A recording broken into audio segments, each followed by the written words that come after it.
All right, so first off, if you haven't typed in your email address in the chat, please do so now. Hopefully you've all finished your online portion of the lifeguarding classes. If you have not, make sure you have that completed and then email me your certificate by the time we are ready to start the course.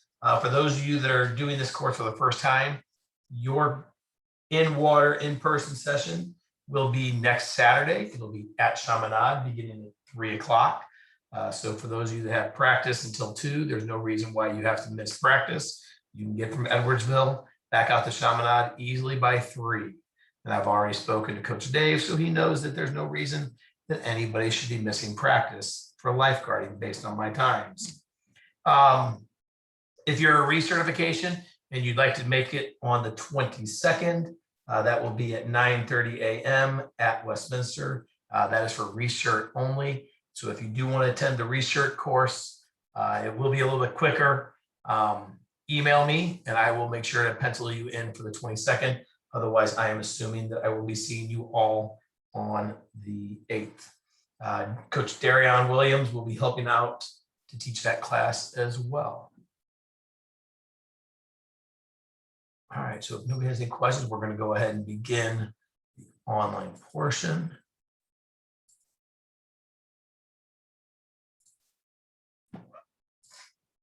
So we are doing the American Red Cross Lifeguard Blended Learning Virtual Skills Training. I want to talk about the professional lifeguard first. Welcome to the lifeguarding class. Requirements for successful completion of the blended learning course include attend and participate in all sessions. You must complete all the units of the e-learning component and provide proof of completion to the instructor. So that's what I need you all to email me. And I've already had 5 people to email me before this class began. You must demonstrate competency in all the required skills and activities. Nothing to worry about. We will go through each rescue, jump in. We'll go through it all multiple times to make sure that you are well-versed in how to do these things. You must demonstrate competency in all required final rescue skill scenarios. And then on the test we have to take at the end of the day, at the end of that day next week, you must correctly answer at least 80% of those questions. If you happen to not get 80%, what we will do is we'll let you know what you got wrong. You will retake those questions. If for some reason you still are not at that 80% level, then we will have a second test for you to take. But to be honest, as I told one of the people earlier, I've never had a situation where we've had somebody completely fail the online portion. So part of being a professional lifeguard is being part of a team. The lifeguard team must communicate and work together effectively when responding to emergencies. Effective communication includes trust, mutual respect, commitment, and cooperation. And those are all crucial elements for working effectively as a team. You've got to be able to work with your manager and know what the pool manager or even assistant managers or head guards expect out of you as a guard, and you've got to be able to do that task. One of the first things I learned as a lifeguard was my manager told me that if you see us doing something, it's because you weren't. So if you see a manager working and cleaning something up or whatever, you need to be stepping in and stepping forward to see, hey, what can I do to help? Always try to do that beforehand if you can.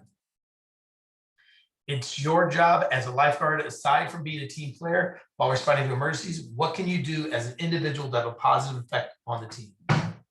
Arriving to work on time. And arriving to work on time isn't, if you start at 3 o'clock, you're getting there at 2 to 3. You should always try to get 10 to 15 minutes early to work. Rotating stations on time. And as you start lifeguarding, if you've never guarded before, one of the biggest annoyances as a guard on stand is if somebody is 1 minute late. Make sure you are rotating stations on time. Attending any in-service trainings. Some pools do, some pools don't. Enforcing safety rules in a consistent manner, meaning that you don't want to have, Johnny out there and you like Johnny, so you're going to let him dive in the shallow end, but then Susie comes up and you don't let her. Make sure that you always be consistent in everything you do within any of the rules. Communicating clearly while treating others with respect. And again, it's always being respectful to everybody. Being prepared by maintaining knowledge, skills, and physical fitness, and completing secondary responsibilities in a timely and acceptable fashion.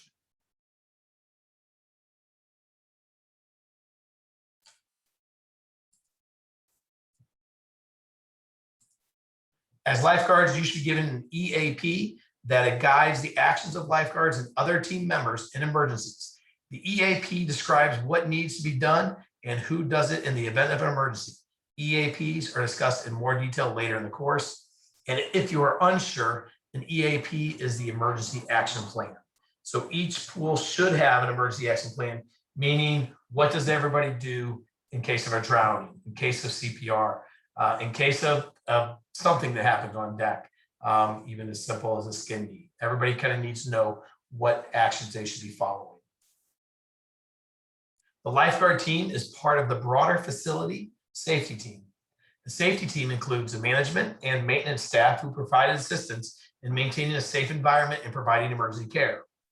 Local emergency response personnel are also part of the safety team. Entries and approaches.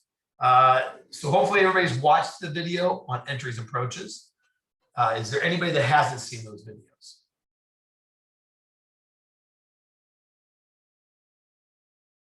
Good, okay, so everybody's fine on those.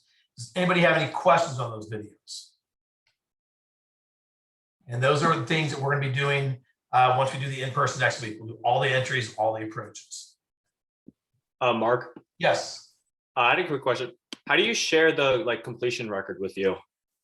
You should just be able to forward me the email. Oh, okay. Yeah, just forward it to me. Easy enough. Sorry, I'm trying to minimize that again.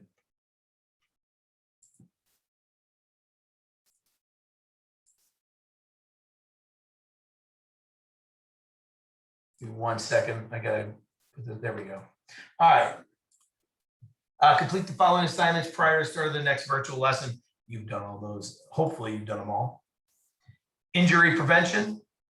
That was all part of the online portion as well. Water rescue skills at the surface. Do you have any questions about water rescue skills at or near the surface? Okay, what are some of the different type of rescue skills that lifeguards use to rescue a victim at or near the surface? There's a reach and assist. So that's just from the pool deck or even in the water. You just got to jump in real quick. Simple assist, active victim front rescue, active victim rear rescue. Passive victim front rescue, passive victim rear rescue. Sorry, multiple victim, that's always the most fun one. That one we'll be doing. We'll go through all of these next week as well in person. You have any questions about emergency action plan video that you watched? Good. What is the purpose of an EAP? The purpose of the EAP is to describe everyone's responsibility in an emergency. You know, for example, if you have a situation where you're having to call 911 and have an ambulance, you need to know who's on deck dealing with the situation that's on the deck. You need to know who's supposed to be standing outside to direct the ambulance where to come in and where to bring in the EMS people. You also need to know who's clearing the deck. So you need to have all that information at hand. What are some examples of a submerged victim rescue that you saw in the e-learning video or that you read in your manual? There's a passive submerged victim in shallow water, and then there's a submerged victim in deep water. When performing a submerged victim rescue in deep water, the technique that lifeguards should use submerge, and all of you should be able to do this very easily. It's either going to be a feet first surface dive or a head first surface dive. And being that I think most of you here are swimmers, neither of those should be an issue. After performing a rescue, what factors should you consider when deciding which extrication technique to use? Victim size, the victim's condition, and then characteristics of the facility. If there's stairs, if there's moving water, if there's zero depth. I would always tell you, if you're in a situation where you're having to pull a victim out, you know, and we'll go through extrication. There's two different ways of doing it. One is just with one person on deck, one person in the water, but the other can be if you have multiple guards around, you can have two people at the head of the backboard, where one person got one hand, the other person got the other hand, and it does make it for very, very easy. But I would always tell you, if you have a zero depth or an area where you can get to make it easier to get them out, so you don't have to get them over a big lift, get it to the easiest place in that pool. For providing care, victim assessment, and breathing emergencies. What diseases are the primary concern for you as a lifeguard? Obviously, one of them now is COVID, but hepatitis B, hepatitis C, HIV. These are reasons why you always want to make sure you have all of your safety equipment on. If you have to go deal with anybody, obviously today we wear masks, but you're also going to be wearing gloves. You want to make sure you have a breathing barrier with you. You don't want to be helping the people if there's any blood coming out or anything like that without any kind of personal protective equipment, PPE. We're not going to practice removing gloves now. We'll do those that day. Using your senses, what information can you gather about a scene of an emergency? You've got sight. You can see if there's hazardous conditions, number of victims, number of bystanders. You have the smell, the odors that might suggest the chemical release, the intoxication, diabetic emergency, or burning objects. And then hearing, unusual sounds or cries for help, splashing. And along with the sight, you can also maybe see what may have caused the injury. Why else is the scene size up necessary? You want to make sure you ensure the scene safety for the rescuers, the victims, and the bystanders. And obviously, you're the number one person that you want to make sure you can keep safe. You don't want to be walking into a situation where there's glass all over and you got bare feet. You want to make sure you can see what's going on. Identify the necessary PPE. You want to make sure what you need. To form an initial impression by looking for signs that might indicate a life-threatening emergency. To determine the mechanism of the emergency, of the injury, or the nature of the illness. Some will be very obvious, some not so much. Determine the number of victims and identify what additional help may be required. Forming a primary assessment. 1 second here. Primary assessment is done to identify any life-threatening conditions. Primary assessment steps include check the victim for responsiveness using a shout, tap, shout sequence. So you first, shout your name, are you okay? If there's no response, you tap and shout again. When checking a child or infant, obtain consent from a parent or guardian before providing care if possible. If there is no parent or guardian, consent is implied. You'll open the victim's airway. You'll check for breathing and a pulse simultaneously. So to open the airway, just tilt the head back slightly, a little bit less if it's on an infant. Check for a carotid pulse in an adult and check for the brachial pulse in the infant.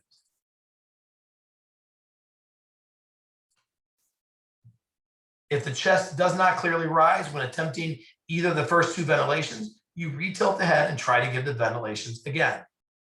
If after the second attempt, the chest clearly rise, give one more ventilation so there are 2 successful ventilations. If after the second attempt, the chest does not clearly rise, immediately give CPR. Do not attempt giving more than 3 ventilations in total. So if after the second attempt, the chest does not rise, you are going to assume you have an unconscious choking victim, and you'll do the compressions, which are 30 compressions. And then at that point, you're going to check to see if you can see what may be causing the blockage. In general, if a victim is unresponsive but breathing, you do not suspect a head, neck, or spinal injury, place the victim in a side laying recovery position. You lay them on the side so that if they happen to throw up, it doesn't go back down their throat, and then you create another situation. A recovery position should also be used whenever you are alone and need to leave the scene. For example, if you're doing CPR, you're going to do about a minute of CPR, and then if you don't have anybody else around to get information to let them know what's going on, you turn the victim on the side, you go call whoever you need to call, 911, get them on the way, bring your phone back, put it on speaker, whatever you need to do. Then when you come back, you turn them back on their back. Any questions about the primary assessment video? We'll go over those in person as well. What types of life-threatening conditions are you looking for during a primary assessment? You're looking to see if the victim is breathing or if they have a pulse. In what situations would you give 2 ventilations during the primary assessment? You're going to do that for any victim who is not breathing and does not have a pulse as a result of a drowning. How long do you check for pulse and breathing during the primary assessment? Hopefully you all know 5 to 10 seconds. What are the techniques for opening a victim's airway to give ventilations? If you're on the side, you're going to use the head tilt chin lift. From the victim's head, you'll tilt the head back using the jaw thrust maneuver. And if the victim is suspected of having a head, neck, or spinal injury, use the jaw thrust maneuver. So on the side, you're just going to put your hand on the head, you're going to lift the chin a little bit, and you're just going to let that head fall back a little bit more. And again, you'll do it a little bit less on a child, and then even less on an infant. You really more keep it in a neutral position because you don't want to close off that airway. What should you do if your ventilation does not clearly make the chest rise? You're going to re-tilt the head and reattempt another ventilation. Now we're going to discuss the elements that are unique when performing primary assessment of a drowning victim, including when to give ventilations, as well as using unique elements when performing the primary assessment on a child, including consent, opening the airway, and giving ventilations. I'm not going to worry about calling out your messages. Anybody have any questions about giving ventilations on an adult, child, or infant video? Good.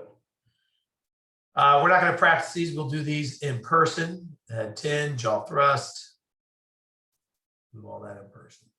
What other conditions may occur in the aquatic environment that might require summoning EMS and personnel? Underwater recovery of a person who may have inhaled water, seizures in water, and suspected or obvious injuries to the head, neck, or spine. The first one is underwater recovery of someone who may have inhaled water. You know, the majority of the people you're going to go in for at most pools are going to be little kids, right? Especially at the beginning of the season, when the kids have not been in the water for 9 months, they sometimes forget what's going on, how to swim and what have you. Those are the kids you're going to have to go in probably for first. If you have to go in for a kid, I would always tell you, make sure you get them out of the water, make sure you take them to their parent, and then tell the parent what did happen so that they're aware that, hey, we had to go in for your child. They were struggling a little bit. Maybe they went off the diving board and they weren't ready for it. But the other thing is, over the last few years, they started having the dry drowning. And these are kids who were underwater. They did inhale water, but they were fine, no big deal. But as the day went on, they started getting worse and worse because no one knew how much water they'd inhaled. So always make sure you let the parent know if you have to go in for their child. If you have to move a victim, you don't move them needlessly or improperly because it can lead to further pain and injury. But some of the situations where you'd have to move them is if there's a danger to you. Maybe if they're a little bit more unconscious than you need them to be, and you got to do a more specific assessment as far as whether you need to do CPR or even get an AED out. What factors should be considered when deciding whether or not to move a victim? If you're faced with immediate danger, you need to get to other victims who have more serious injuries or illnesses, or you need to provide appropriate care. Example, moving a victim to the top or bottom of a flight of stairs to perform CPR. If you must leave a scene to ensure your personal safety, you should make reasonable attempts to move the victim to safety as well. That's always most important. Just because the scene becomes unsafe for you, it's not going to be safe for them. So make sure you're taking care of them as well. You have to move a victim. What factors should you consider in deciding what method to use? The victim's height and weight, your physical strength, any obstacles such as stairs or narrow passages, the distance that you're going to have to drag them, availability of other people who can assist you, the victim's condition, and availability or access to aids to transport or move that victim. Recognizing and caring for breathing emergencies. There are two types of breathing emergencies, referred to as respiratory emergencies. You have respiratory distress, which is a condition where the breathing becomes difficult, or respiratory arrest, which is a condition in which the breathing stops. Respiratory distress may lead to respiratory arrest. What are some signs and symptoms of people in respiratory distress? You see slow or rapid breathing, unusually deep or shallow breathing, shortness of breath or noisy breathing, dizziness, drowsiness, or lightheadedness, changes in LOC. LOC is level of consciousness, increased heart rate, chest pain, or discomfort. You also have skin that is flushed, pale, ashen, or bluish, unusually moist or cool skin, gasping for breath, wheezing, gurgling, or high-pitched noises, inability to speak in full sentences, tingling in the hands, feet, or lips, or feelings of fear or apprehension. Giving ventilations. What are the differences to be aware of when giving ventilations to a child? When opening a child's airway, you're going to tilt the head slightly past the neutral position, but not as far as you would for an adult. When giving ventilations for a child, give one ventilation about every 3 seconds. What are the differences to be aware of when giving ventilations to an infant? As we said earlier, make sure when you're opening the airway, you keep the head in the neutral position. Again, giving one ventilation for about every 3 seconds. And then you'll use a pediatric mask when giving ventilation to an infant. If you don't have a pediatric mask, take the full adult mask, turn it upside down so the nose section is on the chin. Anybody have any questions about using a bagged valve mask? Again, we'll show you how to use those next week. I just wanted to ask, like, what's the hard line between child and adult? Like, based on what you said. Okay, great question. So a child is considered like 1 to 12 or under 65 pounds. Okay, so if they're 13, they're considered an adult. But if it's a child who is 10 and weighs about 80 pounds, you would treat them as you would treat an adult. Cool. Yeah, but like, if you just saw like a random person, I don't even know if you like know their age based on like what they look like. So do you just Best judgment. Best judgment. Okay. I mean, let's be honest. I can't tell how much anybody weighs, right? So if you're unsure and you think they look small, treat them as their child. If you think they look a little bit bigger, treat them as an adult. You're not going to do anything wrong by just reacting. Well, thanks. Sure. Airway obstruction. What is the most common cause of respiratory emergencies? Airway obstruction. What are mechanical and anatomical obstructions? So mechanical obstructions result from a foreign body lodged in the airway, generally food or small objects. I've actually had that happen to me with ice even. Anatomical obstructions are caused mostly by the tongue. When a person becomes unconscious, the tongue loses muscle tone and falls back, blocking the airway. That is always very dangerous. Any questions on conscious choking adult and child? And again, we'll show you what to do with the situation when you have an adult or a child who is conscious and choking. So for an obstructed airway on adults and children, you're going to perform 5 abdominal thrusts. So you're going to step behind the victim. You're going to take your hand. You're going to find the belly button. Then you're going to go 1 fist above the belly button with the thumb in. And you'll do 5 abdominal thrusts. And then you're going to reach underneath their arm, grab their opposite shoulder. You're going to ask them to lean forward. And you're going to do 5 back blows. So for the abdominal thrusts here, you're going to stand with 1 foot of the other with knees bent for balance and stability. You're going to use 1 or 2 fingers of your hand to find the navel, make a fist, just like I said, cover the fist with the other hand. And then you're going to pull inward and upward to give abdominal thrusts. These work really well. I've had that done to myself. And like on the 3rd one, the object came out. I was 12, it was ice. Back blows. As you can see right here, he shows he's grabbing the opposite shoulder on himself. When we do this next week, we will be doing these on mannequins. We won't be doing it on each other. Everything that we're going to be doing will be socially distanced. So anything that we can do where we're not having to touch each other, we won't be. When we're in the water, there are going to be some rescues, but those will be a lot quicker than what we've done in the past. So we'll make sure they're quick and fast. You're going to place 1 hand across the chest, grab this opposite shoulder. You're going to ask them to lean forward as parallel to the floor as possible. And then you're going to do 5 back blows. And again, if you're ever doing it just for practice, don't do the back blows, just pretend to. But once you have to do them, do them. The other thing to make sure that you're doing when you're doing the abdominal thrust, turn your head to the side. So as you're pulling back and up, their head doesn't come back and hit your head.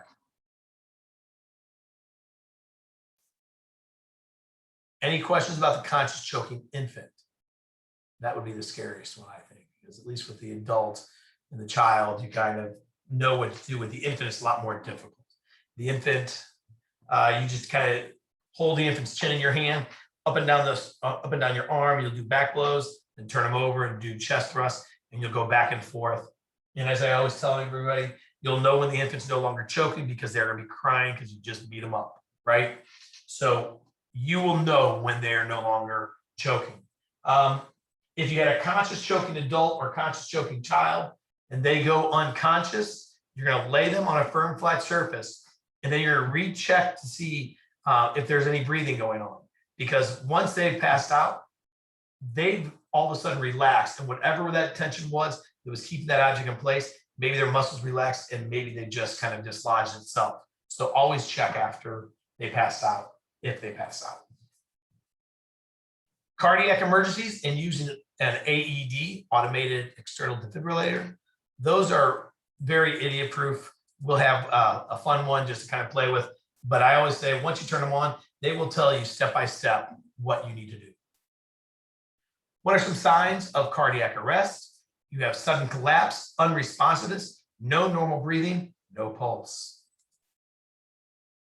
What is the difference between a heart attack and a cardiac arrest? So a heart attack occurs when the heart muscle experiences a loss of oxygenated blood. Cardiac arrest occurs when the heart stops beating or the heart is beating too irregularly or too weakly to circulate the blood effectively. The victim is unresponsive, does not breathe normally, and has no pulse. A heart attack may cause cardiac arrest. None of you are doctors. You're not going to really know the difference if you're having to deal with it. CPR is a combination of chest compressions and ventilations to circulate the blood that contains oxygen to the brain and other vital organs of a person whose heart and breathing have stopped.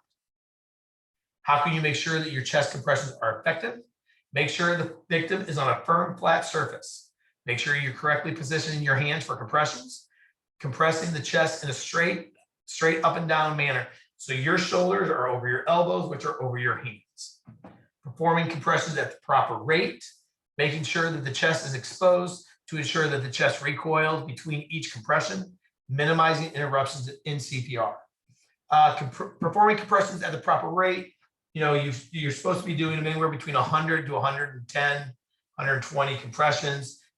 If you know the Bee Gees song, Staying Alive, that's about the tempo that you want to be doing the compressions. Always make sure too that your hands are staying on the chest other than when you're doing breathing. What you don't want to do is have your hand come up and then pound back down all the way through. Keep your hands on that chest. Once started, do not stop CPR except if you notice an obvious sign of life, such as normal breathing. If an AD is ready to analyze or ready to shock the victim's heart rhythm. Another trained responder of EMS takes over. You are alone, too exhausted to continue, or the scene becomes unsafe. The one about another trained responder or EMS takes over, make sure if you're having to do CPR, if EMS arrives, you don't stop. Keep doing until they actually tap you out. What should you do if at any time you notice normal breathing? Stop CPR, continue to monitor the victim's condition.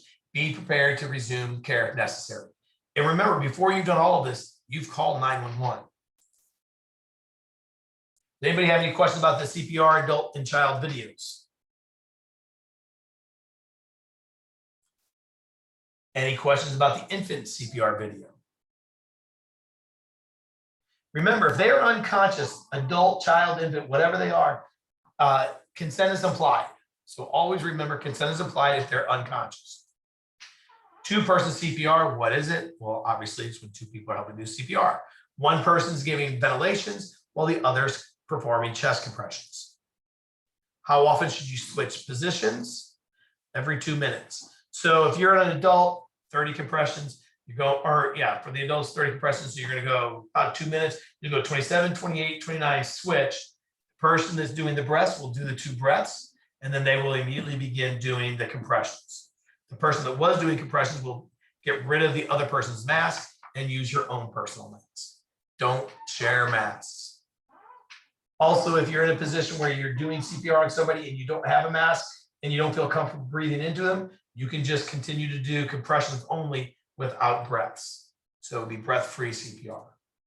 When CPR is in progress by one rescuer and a second rescuer arrives, that second rescuer should first make sure EMS has been summoned.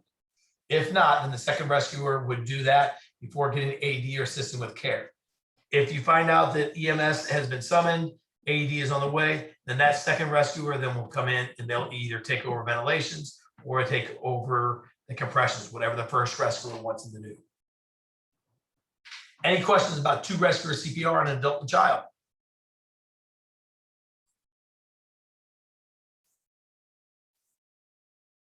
On the infant, really the only difference is you take your hands, you interlock it behind the back, and then your thumbs are going on the chest while the other person's at the head. What are the two most common treatable abnormal heart rhythms associated with sudden cardiac arrest? You have ventricular fibrillation and ventricular tachycardia. I'm not saying that right, tachycardia. What is an AED?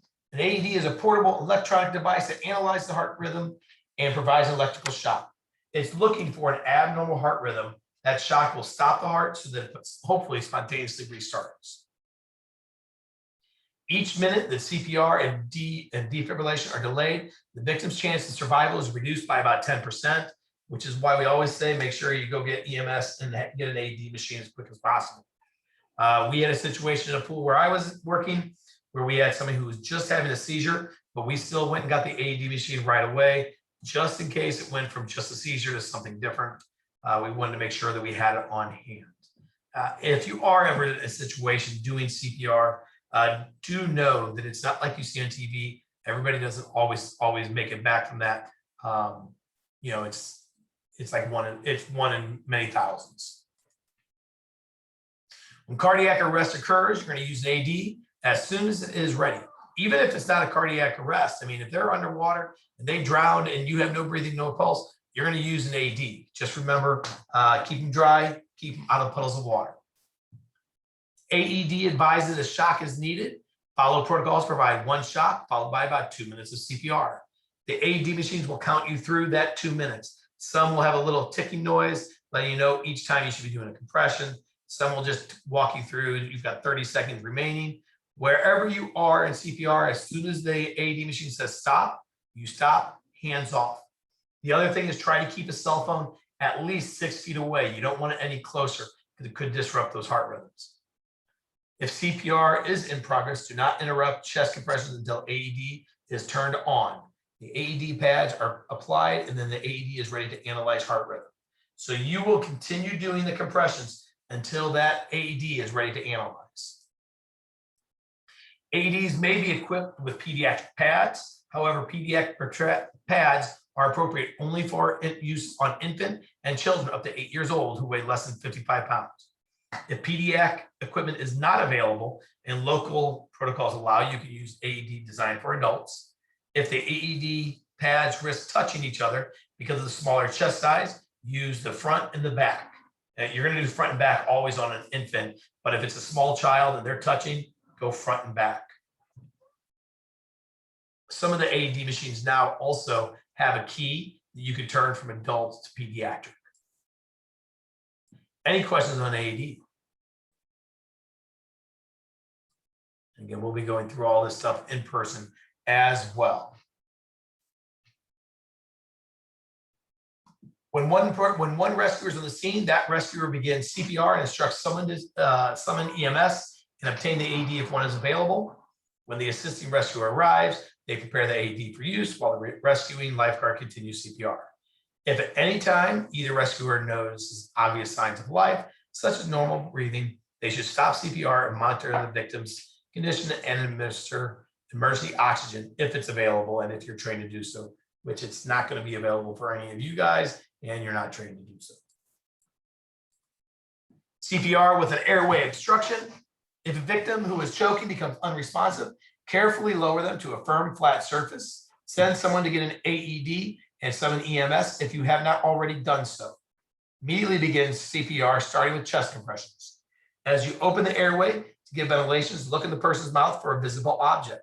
If you can see it, use a finger sweep to remove it. So on an adult, you're going to use a pointer finger. On a child or infant, you'll use the pinky. If you can see it, use the finger sweep motion to remove it. If you do not see the object, do not perform a blind finger sweep, but continue CPR. Any questions about CPR on an obstructive airway? The multiple rescuer will go over in person. We're not going to practice it, obviously. First aid and secondary assessments. Ooh, hold on. All right, so after you completed a primary assessment, determine there's no life-threatening conditions, perform a secondary assessment to determine if there are any additional non-life-threatening conditions that would require to provide care. For example, ask them where they hurt themselves, ask them if anything else is hurting as well. Make sure you find out where they hurt themselves, because sometimes there may be areas of a pool that maybe need some addressing. What information should you check for when using the sample method to take a brief history related to the injury or illness? S is for signs and symptoms, A is for allergies, M is for medications, P is for pertinent past medical history, L is for last oral intake, and E is for the events leading up to the incident. What should be included when performing a secondary assessment? Visually inspect the person's body, looking carefully for any bleeding, cuts and bruises, obvious deformities. Look for a medical ID tag or necklace or bracelet on the person's wrist, neck, or ankle. And while you're visually inspecting the person's body, looking for any bleeding, cuts, or bruises, ask them as well. For myself, I had a situation where I had someone who had a head injury, and from the looks of it, the head injury was on the front of the head, and we asked her where she hit her head. She had told us on the back of her head. So we had taken the ice that we put on the front, we put on the back. When we removed that, she had really black hair, so you couldn't tell. But when we did remove the ice real quick, we could see there was blood, and we couldn't see that on first inspection. So do make sure you're asking as well as just visually inspecting. What should be included when performing a secondary assessment? Check the person's ability to move body parts. Caution the person to not move any parts if they experience discomfort or pain. If the person is unable to move a body part or is experiencing dizziness or pain on the movement, you're going to help that person rest in a comfortable position. Keep the person from getting chilled or overheated. Reassure them, and reassure them no matter what. Even if they're unconscious, always try to be reassuring. Determine whether to summon EMS personnel and continue to watch for changes in level of consciousness and breathing. The other thing they don't say there, tell the parent. Always make sure you find the parent and tell the parent what's going on. The 4 open wounds that you're going to deal with: abrasion, laceration, avulsion, and puncture. Any questions on responding to sudden illnesses or injuries?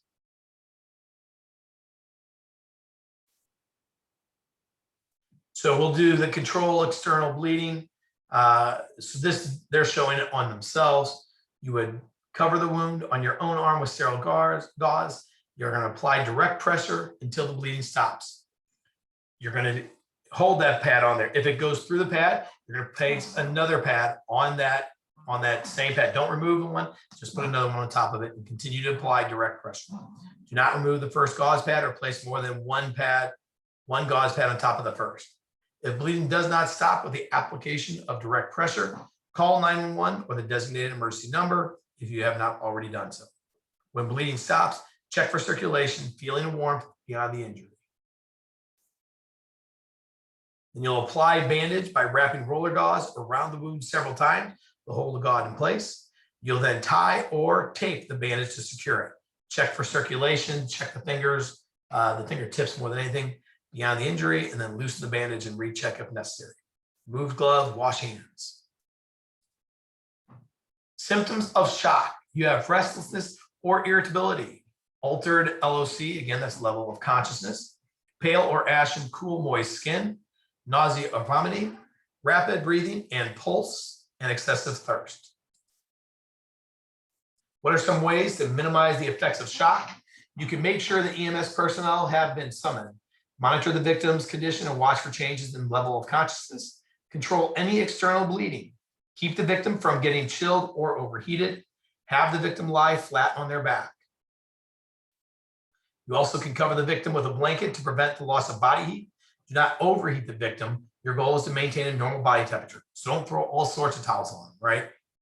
Comfort and reassure the victim until EMS personnel takes over. Admit, you don't do the oxygen, so you're not going to worry about it. And don't give food or drink to a victim of shock, even if the victim is asking for it.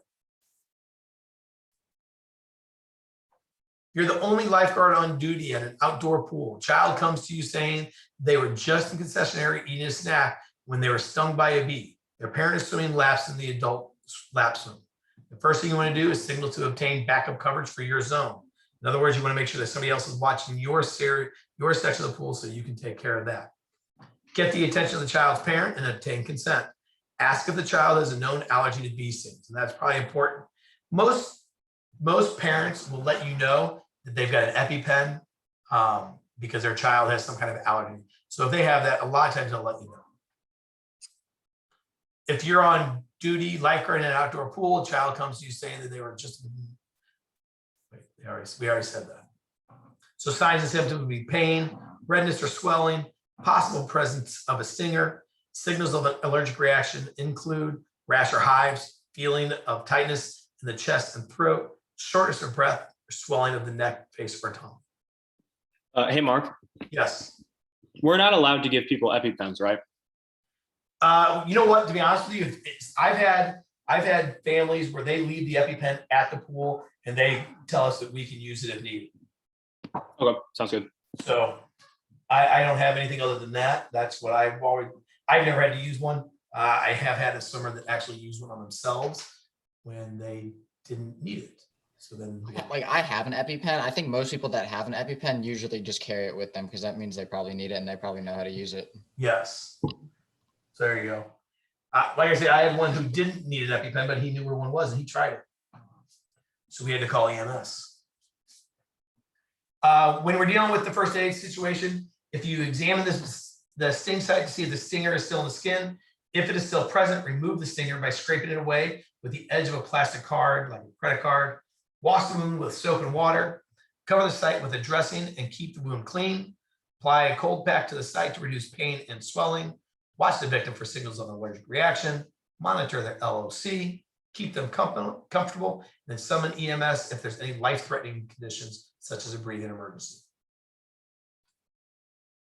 To follow up, you have the child remain in the first aid area for a few minutes. Watch the child for changes of for signs of allergic reaction, and then tell the child and the parent to alert the lifeguard or if symptoms get worse. If you're on break, an adult tells you their friend is not feeling well and needs help. The patron tells you that they are wearing a diabetic ID bracelet. First, obtain consent from the patron who's not feeling well. If they're over 18, if they're under 18, consent is implied. Patron told you they're not feeling well and their medical ID tells you of the condition. If the person's awake and you can safely swallow, follow simple commands, give them sugar. If it's available, give them 15 to 20 grams of sugar in the form of glucose tablets to the victim. If not available, several sources can be given, including glucose and sucrose containing jellies, jelly beans, orange juice, or whole milk. Summon EMS personnel if the person is unresponsive. If the person is responsive but not fully awake or is unable to swallow. If the person does not feel better within 10 to 15 minutes after taking sugar or they get worse, or a form of sugar cannot be found immediately, do not spend time looking for it. Follow up, ask the patron to remain there until they clearly feel better, at least 5 minutes, then tell the person to alert a lifeguard or staff member if symptoms recur. I would also tell you, make sure you let other people in your staff know what's going on and what happened. Because for sometimes, if you're leaving right after a situation, you gotta let the other people know. If you're on a break in the lifeguard room, through the window, you notice a patron on the deck who appears to be having a seizure. Activate the EAP, then signs and symptoms. They may last 1 to 3 minutes and can produce a wide range of signs and symptoms. They may lose consciousness and fall. They may become rigid and then experience sudden uncontrollable muscular convulsions lasting several minutes. Breathing may become irregular and even stop temporarily. Summon EMS if the seizure occurs in the water. That's important because if the seizure occurs in the water, they can't control themselves and all they're doing is inhaling water, right? Summon EMS if it's their first seizure. if the seizure lasts more than 5 minutes, if the person has repeated seizures with no lucid period, if the person appears to be injured, the cause of the seizure is unknown, if the person is pregnant or known to have diabetes, if the person fails to regain consciousness after the seizure, and if the person is elderly and may have suffered a stroke. Stay with the person until they are fully conscious and aware of their surroundings, and offer to let the person remain in the first aid area to rest. Care steps, you want to make sure you protect the person from injury by moving nearby objects away from the person. You don't want to restrain them. You don't want to stop them from shaking. Don't put anything in their mouth. Just make sure that they're safe. If you're in the water, just keep their head above water. Position the person on their side if possible after the seizure passes so that fluids such as saliva, blood, or vomit can drain from the mouth. Check to see if the person was injured during the seizure. So if you're hosing down a deck, part of your secondary responsibilities, regular patron approaches, they ask you a question and their speech seems impaired and you cannot understand what they're saying, activate the EAP and obtain consent if you're able to do so. Check for signs and symptoms, sudden change in how the body is working or feeling, such as sudden weakness or numbness of the face, an arm or leg, often only on one side of the body. Check to see if they have difficulty with speech, trouble speaking, or being able to be understood and difficult understanding others. If they have blurred or dimmed vision, sudden severe headaches, dizziness or confusion, loss of balance or coordination, trouble walking, or ringing in the ears. Steps that you would be taking, summon EMS immediately, and then think fast. Fast is face. Ask the person to smile. And this will show if there's drooping or weakness in the muscles on one side of the face. Does one side of the face droop? And if it does, you could be looking at a stroke possibility. Arm. Ask the person to raise both arms to find out if there's a weakness in the limb. Does one arm drift downward? Speech. Ask the person to speak a simple sentence to care for the slurred or distorted speech. Example, the sky is blue. Can the victim repeat the sentence correctly? And then time. Note the time that the symptoms or the signs and symptoms began and summon EMS immediately. Follow up again, it's always going to be reassuring. You want to comfort and reassure the person in until EMS arrives and collect any of the person's belonging and give them EMS. Activate the EAP in the very beginning of the table and obtain consent if needed. Signs and symptoms include sudden change in how the body is working, such as feeling, wait, we already went through that.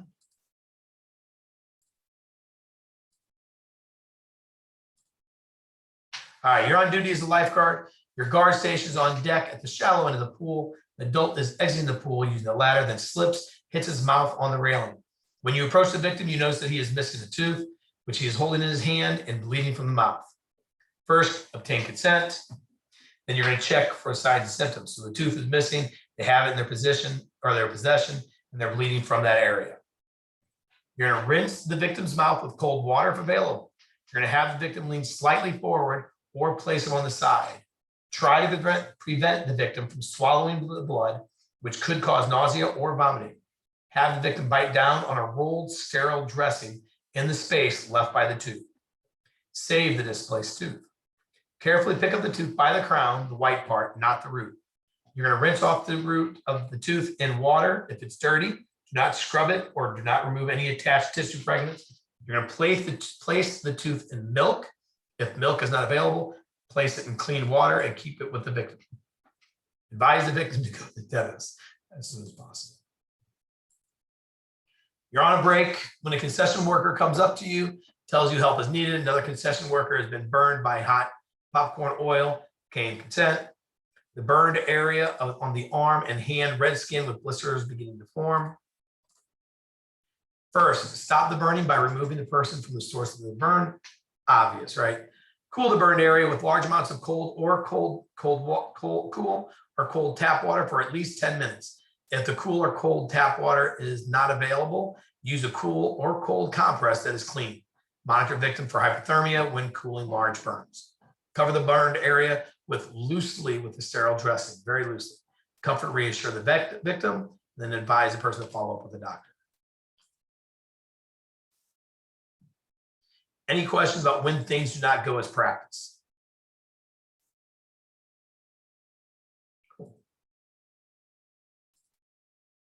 All right, you should suspect a possible head, neck, or spinal injury only if activity was high impact or high risk and the signs of symptoms of injury are present. What are some examples of high risk, high impact activities? Entering headfirst into shallow water, entering the water from a height such as a diving board, water slide, an embankment, cliff, or tower, striking a submerged or floating object, receiving a blow to the head, colliding with another swimmer, or striking the water with high impact, such as falling while water skiing. Signs and symptoms might indicate possible head, neck, or spinal injury, unusual bumps, bruises, or depressions on the head, neck, or back, heavy external bleeding of the head, neck, or back, bruising of the head, especially around the eyes and behind the ears, blood or other fluid in the ears or nose, confusion or disorientation, changes in LOC, level of consciousness, seizures, impaired breathing, impaired vision, nausea or vomiting, partial or complete loss of body movement of any part, loss of balance, behavior similar to that of a person under the influence of alcohol. Example, confusion, stumbling, repeatedly asking the same questions, memory loss, nausea or vomiting, speech problems. They have severe pain or pressure in the head, neck, or back, reported by the person, indicated by the person holding their head, neck, or back. They're holding an awkward position. Don't try to move it. Back pain, weakness, tingling, or loss of sensation in the hands, fingers, feet, or toes, persistent headache. Any questions? All right, cool. So we'll do the final written exam next week. And then I've got one more thing I want to show. So if you haven't put your name and email in the chat, do so. Got one more thing that we're going to share. So this is a video, and I think it's important just to share for everybody that's going to be a lifeguard. It's at a camp from 2005. It's a young man named Yanni Godesman, and it is an actual drowning. And the reason why I want you guys to watch is I want you to see how easy it can be to miss something that could happen while you are guarding. So while this is difficult, I do want you all to watch. 2005, Yoni Gottesman's parents took him to a summer camp. It was supposed to be a fun and exciting experience. It It's was not the best promised to video be a as this safe is a security cam. experience. Instead, on his first day at camp, little Yoni drowned. What you are about to see is taken from the security camera at the Cathedral Oaks Athletic Club, where the camp was held. The video contains graphic and disturbing content, and viewer discretion is advised. Beginning shortly, a gray-colored tracking circle with the letter C above it will appear around a Cathedral Oaks Athletic Club camp counselor, Sam Shipley. Shipley was in the pool with Yoni Gottesman and aggressively dunked little Yoni underwater numerous times before he died. A red-colored tracking circle will appear around Yoni. The tracking circles will follow these two throughout the video. COAC counselor Shipley dunks Yoni underwater.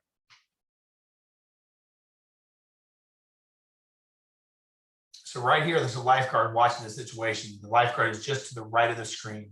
You can vaguely see a chair. COAC counselor Shipley dunks Yoni underwater a second time.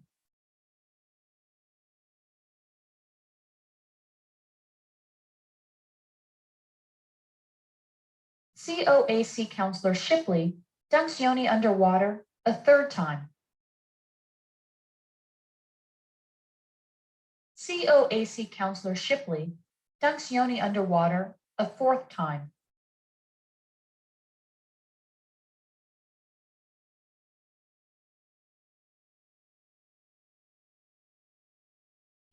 COAC counselor Shipley dunks Yoni underwater a fifth time. I would tell you if you're a lifeguard and you see another lifeguard doing this kind of stuff, you need to make sure you kind of get their attention to make sure they COAC stop. counselor Shipley dunks Yoni underwater a sixth time.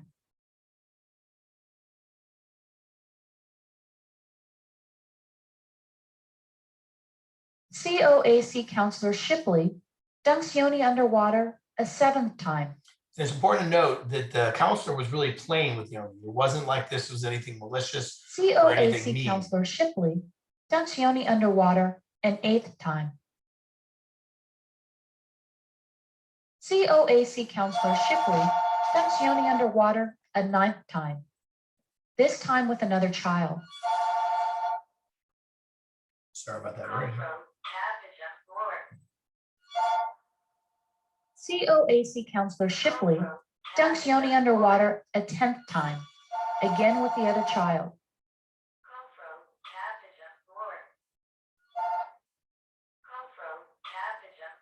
COAC counselor Shipley dunks Yoni underwater an 11th time, again with the other child. So you can see there's a parent watching right here as well, next to the lifeguard stand. The COAC lifeguard on the far side of the pool, David Marin, leaves his station. COAC counselor Shipley dunks Yoni underwater a 12th time, again with the other child.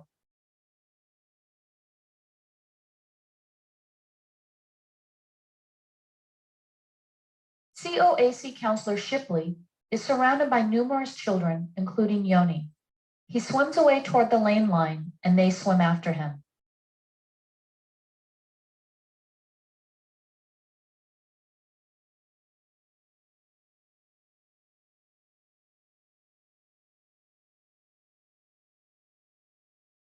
COAC counselor Shipley turns around as he gets closer to the deep end, and the children chase him back towards the steps.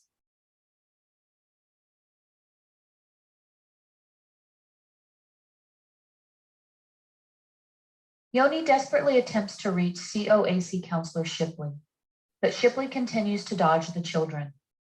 After Shipley deserts him, Yoni is unable to make it to the wall. He stops moving approximately 5 feet from the wall and begins to float face down.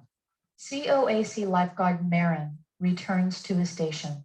The COAC lifeguard on the near side of the pool, Michael Bowen, leaves his station for approximately 21 seconds to clean off a kickboard.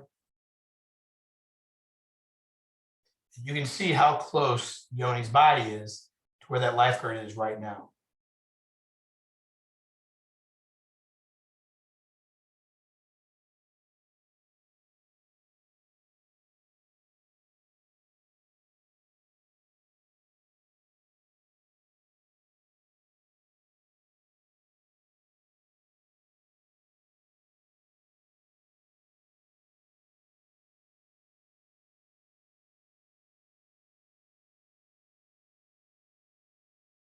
Yoni has been floating face down for 1 minute.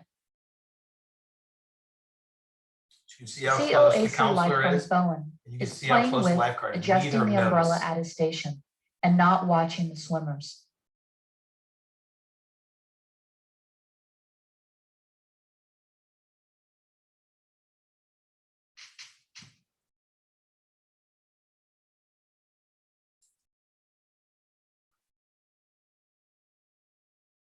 This video goes on for another 15 minutes of where they are. So fast forward here about 10 minutes.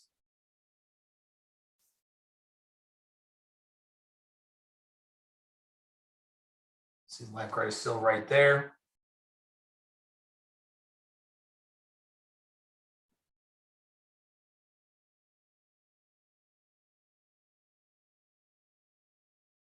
Yoni has been floating face down for 5 minutes.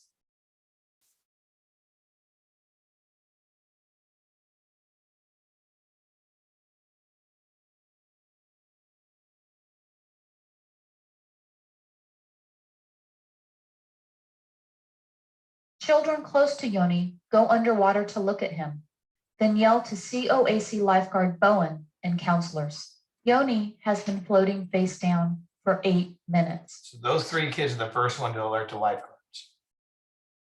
And yet still no reaction.